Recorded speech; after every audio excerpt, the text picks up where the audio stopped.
wanna talk about the American foreign policy, and I want to state that nobody deserves to become so totally marginalized and irrelevant in the world affairs. And even though my personal relations with the Americans have not been that great, but there had been periods that there was some good relations, and the way the many presidents have gone is just simply use these periods of thawing periods where there is some warmth was starting to develop, mostly because of just a natural attraction that people have for each other, and to use it to stab foreigners in the back, or start a new war, or use it to divide foreign countries. And I named this video the death by irrelevance, which is exactly what's happening to U.S. presidents in the world, and the way foreigners are behaving or treating United States altogether. For example, I was looking at the YouTube, and they had a picture of Sergei Lavrov, and that titled the picture Lavrov roasts the West, like a slow roast, as if you're barbecuing. In fact, this is exactly what has happened. Uh, Basically, the Russians or the Iranians are using the Syrian theater as a place to test defensive weapons, test their military preparedness, or way they catch up with the terrorists, or how to deal with them without disrupting the rest of society. I mean, in fact, I heard from one Syrian foreign ministry, or interior ministry, I don't know which one. He was saying like, we really don't want everything to end, because these people that are like they support Israel, they're enemies of Arabs or Muslims. They're gonna keep coming. If it's not here, they're gonna go to Libya, Iran, or many other countries. And when they are here on the ground, and they're ill prepared or disorganized, it's easier to kill them, and or imprison them. In fact, this is exactly what has happened. And I was looking at it and saying, how come there is a pocket of these ISIS was still around Damascus? That's like right next to capital. It might be that they don't want to destroy all of them. They might wanna like kick them around and see what new weapons U.S. dumps there. I heard that the United States made a huge dump of weapons to like Kurdish or areas, and a lot of these weapons also end up in the hands of the Syrian government. And I think that the real beneficiary of these conflicts have been Iran, the government of Syria itself, and the Russians. They managed to kill off their enemies, and they capture a lot of weapons, get a lot of experience. In fact, it's really good for the troops or military, like Iranian military or Russian military, to get exposed to combat, and get more experience.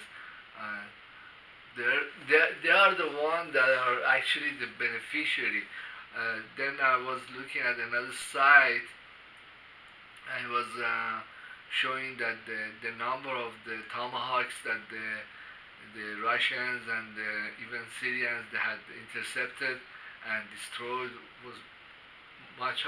It was higher now. It was like actually only 22 tomahawks landed, and the rest of them. That's a lot of them. Just were intercepted. Some they fell without getting exploding, and the Russians took some of them, and they were studying them. Well, the Russian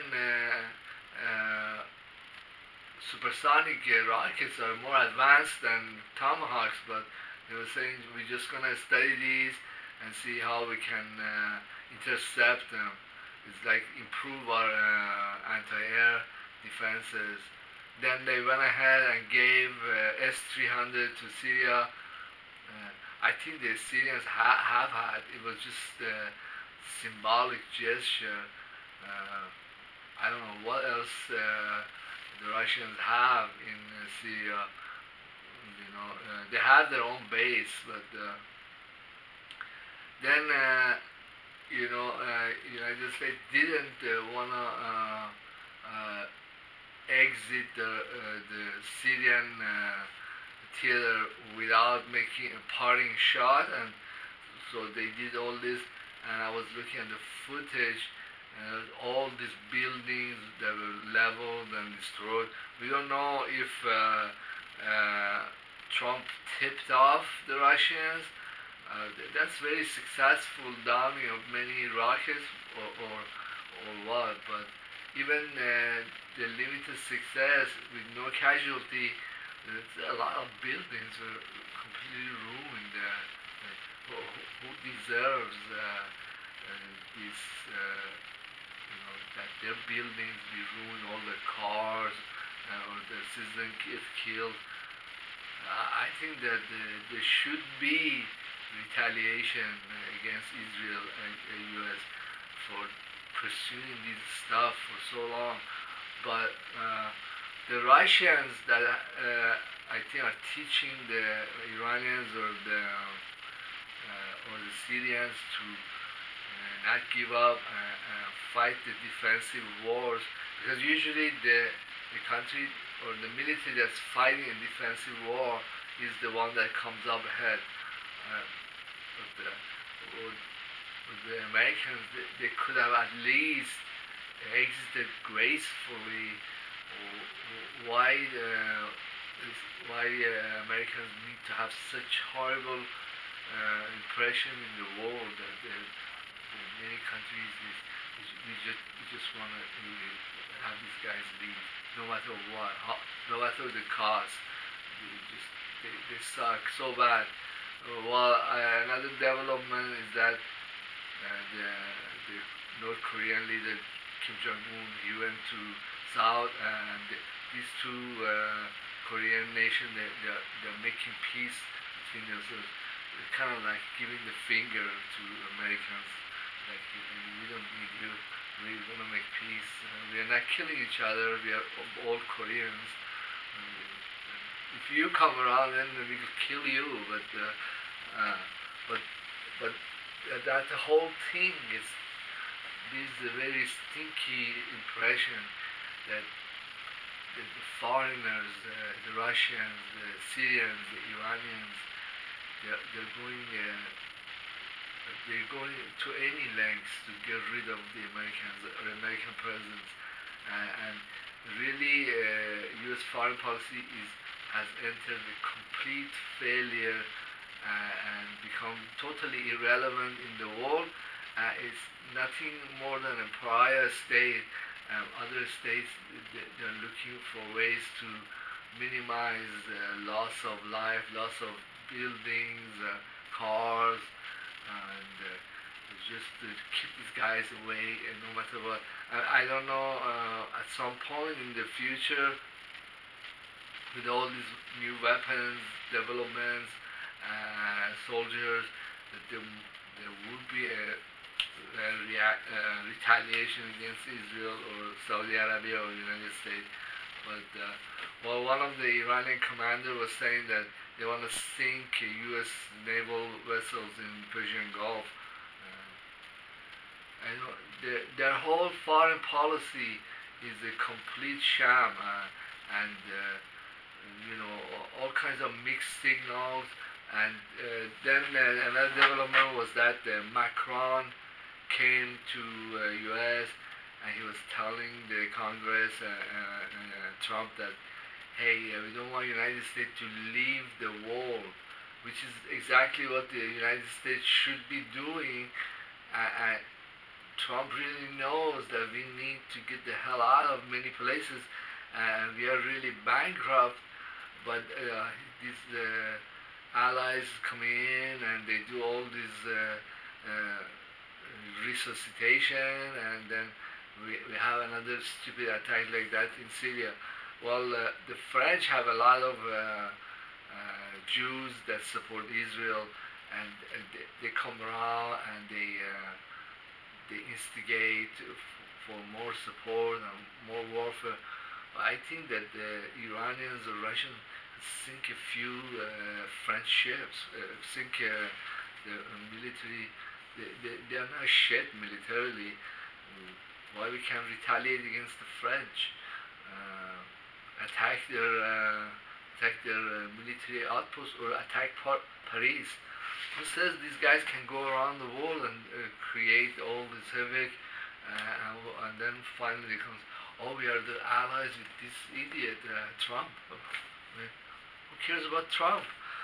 Or the U.S. military? If we can sink them, then we can sink you first. I would retaliate against the French and the British for participating in this folly and sink their ships. And maybe if a lot of French died, hey, we don't want to participate in this shit. I don't know. Well, the Germans are a little smarter, and Merkel came around and was telling Trump, hey, we don't want to participate in this shenanigan. We do business with Russians, and the businesses are going well, and we don't want a loss of businesses. We don't want sanctions against anybody, Iran, Russia, then other U.S. allies. I think it was Britain and Germany are coming around and saying to the United States, hey, we don't want the sanctions on Iran either, or we don't want the Iranian nuclear deal rescinded and all that.